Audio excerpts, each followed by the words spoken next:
Bon, on aime bien se balader un peu aussi. Donc un chant corse qui s'appelle A Violetta. Vous avez vu avec le geste et tout.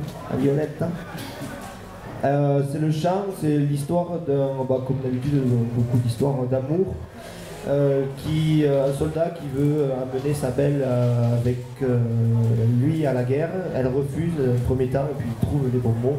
Et puis les trompettes sonnent car la Violette part à la guerre avec son homme. A Violette.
Merci.